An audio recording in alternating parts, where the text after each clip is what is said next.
दोनों फौजें लड़ते लड़ते निढाल हो चुकी थी। खालिद बिन वलीद ने पुश्ते अहद से हमला करके मुसलमानों की फतह को सख्त नुकसान पहुंचाया था, मगर इसका जोर अब ख़त्म हो गया था। ताहम मुसलमानों की ताकत भी अब जवाब दे चुकी थी। हजूर पाक सल्लल्लाहु अलैहि वसल्लम एक ऐसी पहाड़ी पर चढ़ चुके थे जहां अबू सुफियान के लोग नहीं पहुंच सकते थे। आखिर अबू सुफियान सामने की पहाड़ी पर चढ़ा और उसने आवाज़ दी, क्या मोहम्मद हैं? हजूर ने इशारा किया कि जवाब ना दिया जाए। जवाब ना पाकर अबू सुफियान ने चीख कर पूछा, क्या अली हैं? इसका भी मुसलमानों की तरफ से कोई जवाब ना दिया गया। अबू सुफियान ने जनाब अबू बकर और जनाब उमर रज़ी अल्लाह ताला अन्हो के नाम पुकारे। इसका जवाब भी मुसलमानों की तरफ से कुछ ना दिया गया। अबू सुफियान ने इत्मीनान का सांस लिया और बड़ी इंसबात से बोला, तो अच्छा हुआ सब के सब मारे गए। नाजरीन, इस वक्त हज़रत उमर रज़ी अल्लाह ताला अन्हो से बर्दाश्त ना हुआ। इन्होंने चीख कर अबू सुफियान को जवाब दिया, ओ दुश्मन खुदा, तेरे पहलू के खार सालम हैं और हम सब जिंदा हैं। नाजरीन, इस जवाब पर अबू सुफियान का मसर्रत व इंसबात से चमकता हुआ चेहरा मानद पड़ गया।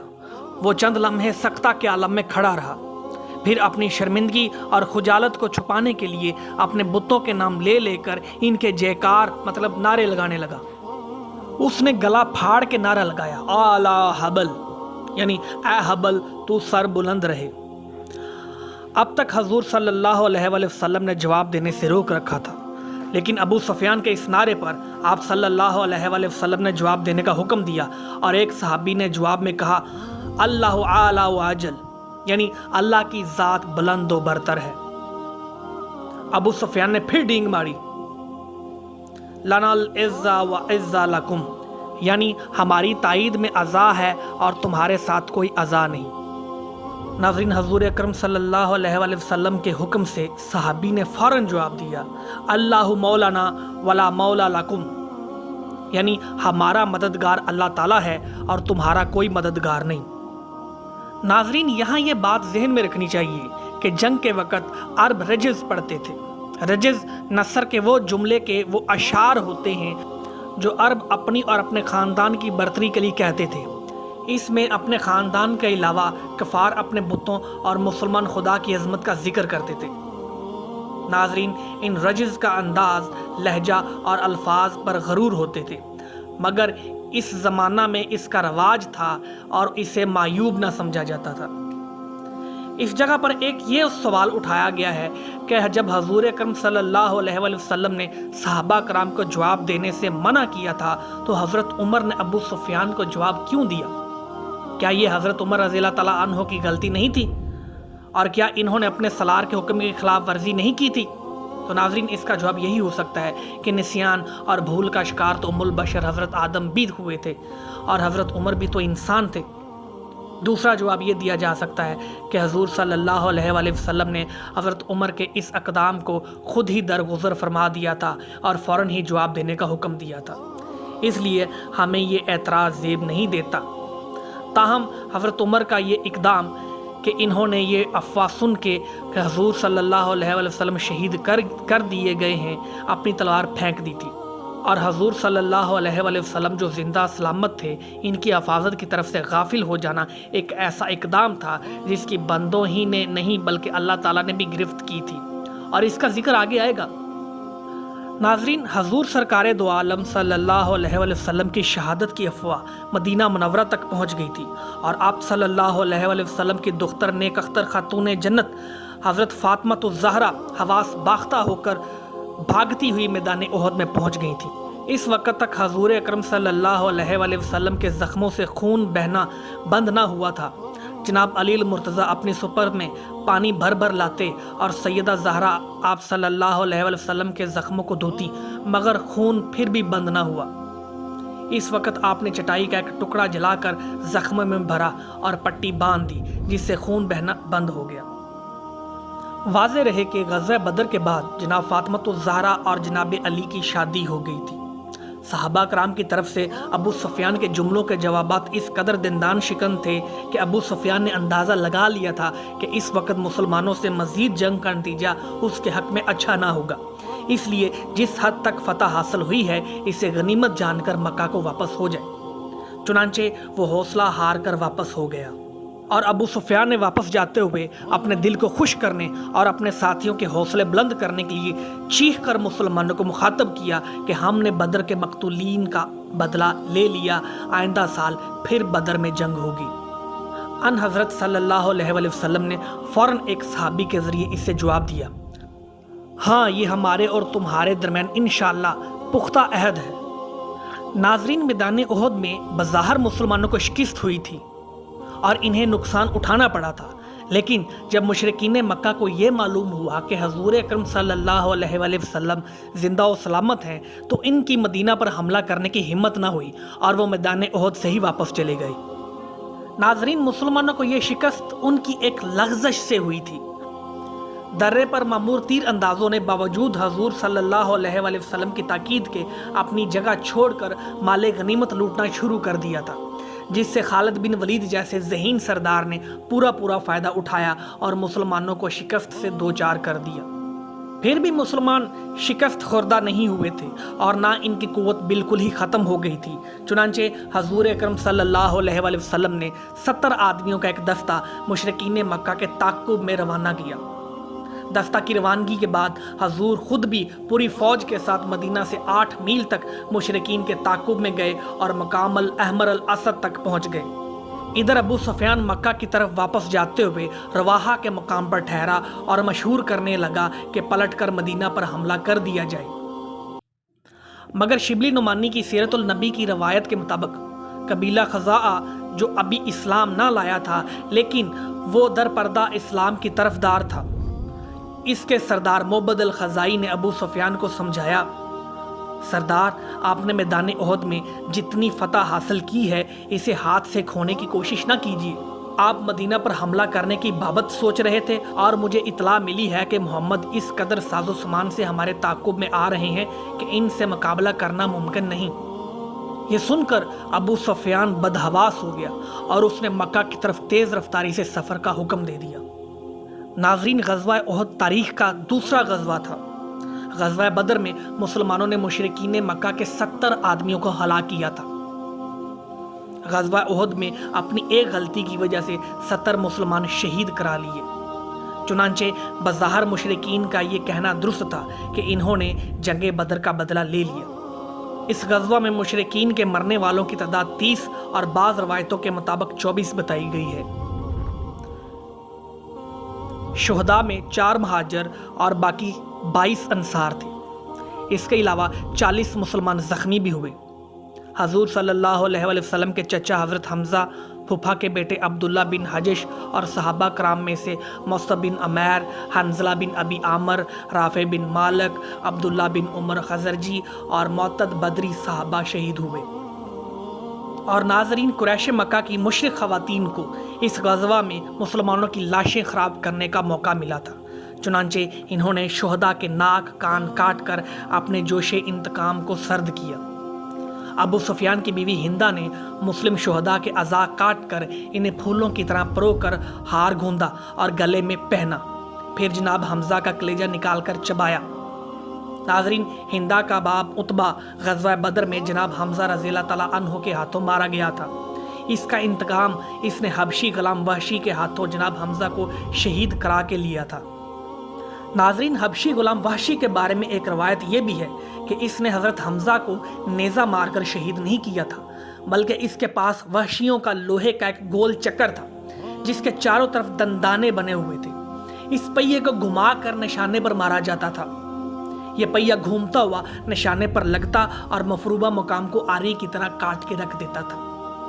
वहशी ने इसी पहिए से हज़रत हमज़ा को शहीद किया था।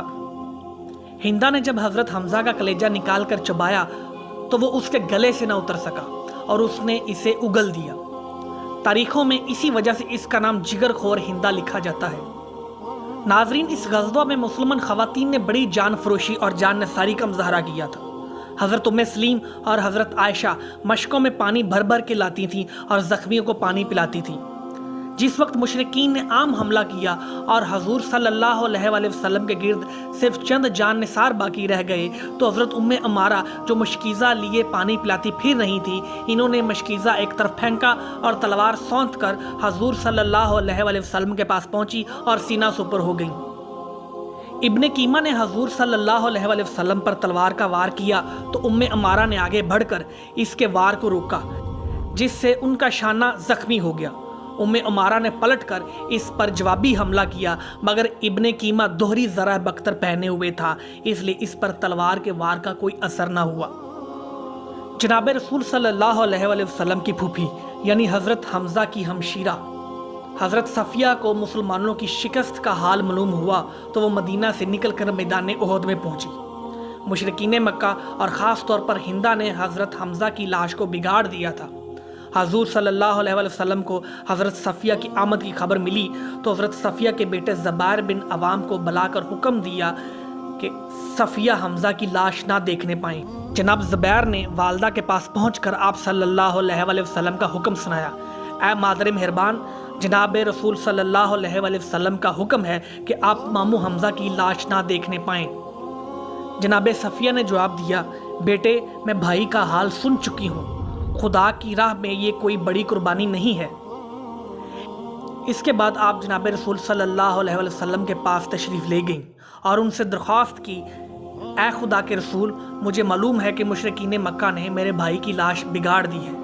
हमज़ा ने अल्लाह की राह में जो कुर्बानी दी है वो कोई बड़ी कुर्बानी नहीं है। आप सल्लल्लाहु अलैहि वसल्लम मुझे भाई की लाश देखने की इजाज़त दीजिए। मैं ऐसी कोई बात नहीं करूँगी जिससे मुसलमान औरतों का सर नीचा हो। नाज़रीन, हज़रत सफ़िया की बात सुनकर आप सल्लल्लाहु अलैहि वसल्लम ने उनको लाश देखने की इजाज़त दे दी। हज़रत सफ़िया को अमीर हमज़ा की लाश के पास पहुंचा दिया गया। जनाब हमज़ा के जिस्म के टुकड़े टुकड़े कर दिए गए थे। हिंदा ने इनके नाक और कान काट कर हार बनाया था और उसे गले में डालकर खुश हुई थी।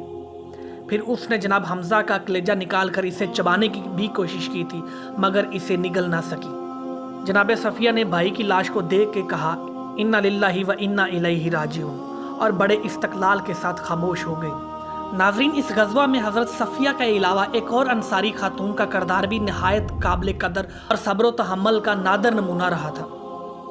इस खातून का भाई, बाप और शोहर तीनों गज़वा उहद में शरीक थे। पहले इन्हें बाप की शहादत की इत्तला मिली तो इन्होंने सिर्फ इन्ना लिल्लाहि व इन्ना इलैहि राजिऊन कहकर खामोश हो गई। फिर इन्हें सगे भाई की शहादत की खबर मिली तो इन्होंने कहा, इन्ना लिल्लाहि व इन्ना इलैहि राजिऊन। फिर खबर लाने वाले से दराफत किया, ये तो बताओ कि अन हज़रत सल्लल्लाहु अलैहि वसल्लम कैसे हैं। उसने जवाब दिया, अल्लाह का शुक्र है वो बखैरियत है। खातून ने कहा, अल्हम्दुलिल्लाह, और खामोश हो गई। फिर इसके बाद इन्हें अपने शोहर की शहादत की इत्तला पहुंचाई गई तो इन्होंने कहा, इन्ना लिल्लाहि व इन्ना इलैहि राजिऊन। और फिर खबर लाने वाले से पूछा, अन हज़रत सल्लल्लाहु अलैहि वसल्लम की खबर सुनाओ, वो तो खैरियत से है ना। उसने जवाब दिया, रसूल सल्लल्लाहु अलैहि वसल्लम बिल्कुल खैरियत से हैं। तो अंसारी खातून ने कहा, अल्हम्दुलिल्लाह अल्हम्दुलिल्लाह, और हजूर सल्लल्लाहु अलैहि वसल्लम को तलाश करती हुई आप सल्लल्लाहु अलैहि वसल्लम के पास पहुंची। इन्होंने बिल्कुल करीब जाकर नबी करीम सल्लल्लाहु अलैहि वसल्लम के चेहरे को गौर से देखा और बोली, कुल्लु मुसीबत बादका जलल, यानी तेरे होते हुए सब मुसीबतें हीच हैं। मैं भी और बाप भी, शोहर भी और ब्रादर भी फिदा, ऐ शहीदीन तेरे होते हुए क्या चीज़ है हम। नाज़रीन, ग़ज़वा उहद में दर्रा उनैन के तीर अंदाज़ों ने अपनी जगह छोड़ के हुक्म रसूल की जो नाफरमानी की थी और जिसके नतीजे में कुरैश मक्का के सरदार खालिद बिन वलीद ने मुसलमानों को शदीद नुकसान पहुँचाया था, इस पर खुदा ताला ने सख्त गिरफ्त की और इस पर सूरह अल इमरान की 2 आयात नाज़िल हुई जिनमें साफ तौर पर कहा गया है, मुहम्मद खुदा नहीं है, एक रसूल हैं। जैसे पहले रसूल वफ़ात पा गए, इनको भी तुम में से एक ना एक दिन जुदा होना है। फिर ये कैसे दुरुस्त होगा कि तुम उनके उठ जाने पर तहरीके हक की सारी बसात लपेट के रख दो और हाथ पांव तोड़ के बैठ रहो। सूरह इमरान की दूसरी आयत में कहा गया है, तुम्हें इन खुदा परस्तों का नमूना सामने रखना चाहिए जिन्होंने साबक तारीख में अंबिया के साथ होकर अपनी जानें दी और बातल के सामने सरनिगों होने पर तैयार न हुए। अल्लाह ऐसे ही सब्रकश लोगों को पसंद करता है। ناظرین، جنگ کے اختتام پر جب اس پر غور کیا گیا تو معلوم ہوا کہ اگر درہ کو رسول صلی اللہ علیہ وسلم کے حکم کے مطابق خالی نہ چھوڑا جاتا تو مسلمان فاتح ہوتے۔ دوسری بات جو سامنے آئی وہ خالد بن ولید کی اعلیٰ فنی مہارت اور دور اندیشی تھی، جس نے مسلمانوں کو 70 جانوں سے محروم کر دیا۔ چنانچہ یہ بات طے پائی کہ آئندہ جنگوں میں خالد بن ولید پر خاص طور پر نظر رکھی جائے۔ ناظرین، جنگ احد فیصلہ کن نہ تھی۔ اگرچہ مسلمانوں کا اس میں جانی نقصان کافی ہوا تھا، لیکن مشرکین کا مدینہ پر حملہ نہ کرنا اور عجلت میں میدان سے ہٹ جانا اس بات کی دلیل ہے کہ مشرکین کو اپنی فتح کا یقین نہ تھا۔ دوسری طرف لشکر اسلام کا نقصان اٹھانے کے باوجود ابو سفیان کا تعاقب کرنا اور ابو سفیان کا مسلمان کی آمد کی خبر پا کر سر پر پیر رکھ کر مکہ کو بھاگنا، یہ ظاہر کرتا ہے کہ غزوہ احد فیصلہ کن نہ تھا۔ ابو سفیان نے چلتے وقت خود ہی اعلان کیا تھا کہ اگلے سال بدر میں پھر جنگ ہوگی۔ ناظرین، اللہ تعالیٰ نے سورہ عمران میں اس جنگ کا نقشہ یوں کھینچا: اللہ نے تائید اور نصرت کا جو وعدہ تم سے کیا تھا وہ تو اس نے پورا کر دیا۔ ابتدا میں اس کے حکم سے تم ان کو قتل کر رہے تھے، لیکن جب تم نے کمزوری دکھائی اور اپنے کام میں باہم اختلاف کیا تو جو ہی وہ چیز اللہ نے تمہیں دکھائی جس کی محبت میں تم گرفتار تھے، یعنی مال غنیمت، تو تم اپنے سردار کے حکم کی خلاف ورزی کر بیٹھے، اس لیے کہ تم میں سے کچھ لوگ دنیا کے طالب تھے اور کچھ آخرت کی خواہش رکھتے تھے۔ تب اللہ نے تمہیں کافروں کے مقابلے میں پسپا کر دیا تاکہ تمہاری آزمائش کرے، اور حق تو یہ ہے کہ اللہ تعالیٰ نے پھر بھی تمہیں معاف کر ہی دیا، کیونکہ مومنوں پر اللہ بڑی نظر عنایت رکھتا ہے۔ جنگ احد کے بعد قریش مکہ کا باشعور اور شجاع سردار خالد بن ولید ہمیں پھر جنگ خندق میں سرگرم نظر آتا ہے۔ جنگ خندق کا دوسرا نام غزوہ احزاب بھی ہے۔ جنگ احد سے ناکام واپس جاتے ہوئے مشرکین مکہ کے سردار اعلیٰ نے مسلمانوں کو خبردار کیا تھا کہ آئندہ سال میدان بدر میں پھر جنگ ہوگی۔ چنانچہ اس جنگ کے لیے دونوں طرف سے زور و شور سے تیاریاں شروع ہو گئیں۔ اس درمیانی عرصہ میں چھوٹی چھوٹی جھڑپیں اور مسلمانوں کے درمیان مختلف قسم کی اعزار ثانیاں ہوتی رہیں۔ کچھ مسلمانوں کو تبلیغ کے بہانے مشرکین نے بلوایا اور پھر انہیں بے دردی سے قتل کر دیا۔ مسلمان تکالیف برداشت کرتے رہے مگر اپنی تیاریوں سے غافل نہ رہے۔ جب غزوہ احد کو تقریباً 1 سال گزر گیا تو مکہ سے ایک شخص مدینہ آیا۔ اس نے گھر گھر جا کر لوگوں کو بتایا کہ اس دفعہ ابو سفیان اتنا بڑا لشکر اور اتنا زیادہ ساز و سامان ساتھ لے کر مدینہ پر حملہ کے لیے آ رہا ہے کہ خدا نہ خواستہ مدینہ منورہ کھنڈرات میں تبدیل ہو جائے گا۔ یہ خبر مسلمانوں کے لیے بڑی پریشان کن تھی۔ حضور اکرم صلی اللہ علیہ وسلم نے صحابہ کرام سے مشورے کے بعد 1500 پیادوں اور صرف 10 سواروں پر مشتمل ایک لشکر ترتیب دیا۔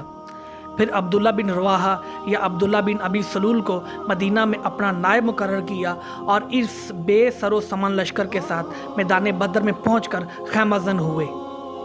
ادھر ابو سفیان 2000 سواروں کے ساتھ مدینہ پر حملہ کے لیے روانہ ہوا۔ مدینہ میں جو شخص ابو سفیان کی تیاریوں کی خبر لے کر آیا تھا وہ دراصل ابو سفیان کا ہی بھیجا ہوا ایک جاسوس تھا۔ اس سے ابو سفیان کا مقصد یہ تھا کہ اس خبر سے مدینہ والے گھبرا جائیں اور ان پر جنگ سے پہلے ہی مشرکین مکہ کا رعب و خوف اور دہشت طاری ہو جائے، مگر اس کی یہ جنگی حکمت عملی ناکام ہو گئی۔ مدینہ والے خوفزدہ ہونے کی بجائے اپنی تیاری مکمل کر کے حضور پاک صلی اللہ علیہ وسلم کی سرکردگی میں میدان بدر میں پہلے ہی پہنچ گئے، اور ان کی اطلاع جب وہ مکہ سے 2 روز کی مسافت طے کر چکا تھا اور مقام زہرام یا اصفان میں قیام پذیر تھا۔ ناظرین، مسلمانوں کے میدان بدر میں خیمہ زن ہونے کی خبر نے ابو سفیان کو اس قدر بدحواس کیا کہ اس نے میدان بدر جانے کا ارادہ منسوخ کر دیا اور قحط سالی کا بہانہ کر کے مکہ واپس لوٹ گیا۔ یہ اس کی ذہنی شکست کا ثبوت بھی تھا اور آغاز بھی۔